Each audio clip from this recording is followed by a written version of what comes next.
Rob Mazzeo. Did I say that correctly, sir? Mazzeo, but otherwise known as Asto Vidatu. One more time. Otherwise known as? Asto Vidatu. All right, you can see the name right there. In horror movie history, would have to be Ghostface from Scream. Why? Because it's just a crazy person trying to fuck with someone's life. It's not some supernatural. I mean, I love and respect, your Jason, fucking Michael Myers. Halloween, my favorite franchise of all time. But they've done some dumb shit with Michael Myers with the little thorn tattoo and the goofy different masks. 10 seconds. Wrap it up. It's gotta be Scream. I mean, come on. It's been her boyfriend, her best friend, her fucking brother. I mean, Ghostface is the king.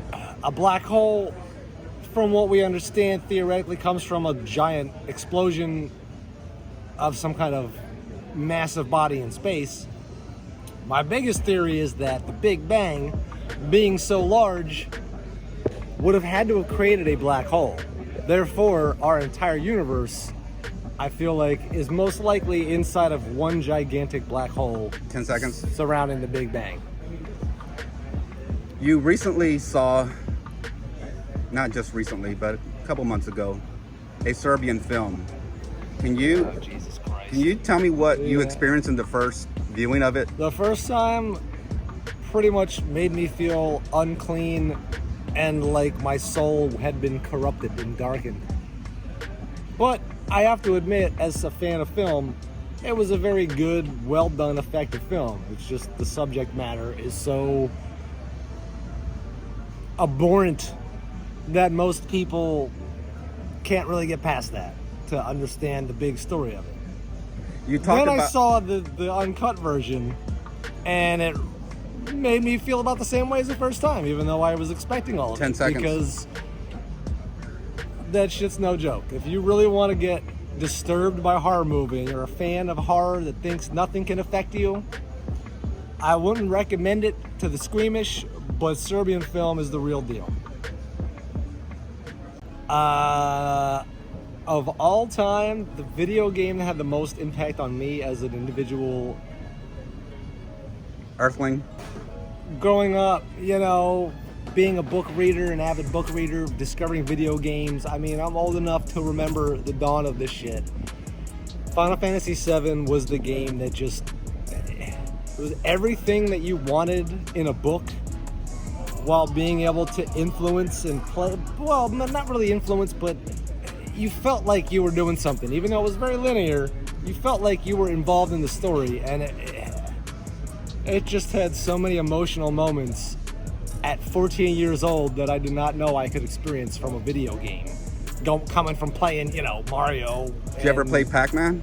Yeah, it's just running around and eat shit. There's no storyline that makes you care about a character dying.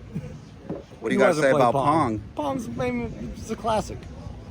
What did you like about Pong? It was all skill-based. There was no, today's day and age. Are you saying that No. didn't have a story? Pong back in the day was a good, just simple skill-based game where you and your buddy could bounce a fucking ping pong back and forth and see who was better. Today's video game, Pong would be released to where I could spend $25 fucking and extend my paddle by 3 times, and now, oh, you didn't spend $25? Sorry, buddy, you gotta get past my triple fucking size paddle. Like, you know what I mean? Fuck that shit. Or you could roll a loot box for $1. Maybe you'll get a cool ball that explodes when it hits my paddle. But you gotta roll the dice, you gotta pull that lever. I mean, if I'm talking about the future of gaming, my hopes as a gamer are that companies wake up and start making games and treating them like films or TV series like they used to be, where you had the game and a storyline and enjoyed it, and then you moved on to the next game.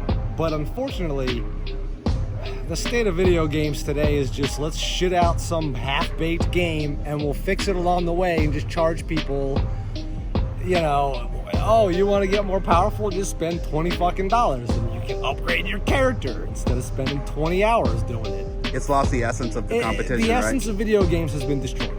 The word essence is a great one, because the entire essence of video games was to enjoy yourself, sometimes to compete with your friends, especially in couch co-op. The advent of the internet did a good job of being able to play online against other people you wouldn't normally play with. But it's gotten out to the point where it's all just how big's your wallet. How many times can you swipe your credit card? Kind of an unfair advantage It's at fucking some terrible. points of the It's globe. absolutely terrible. Yeah.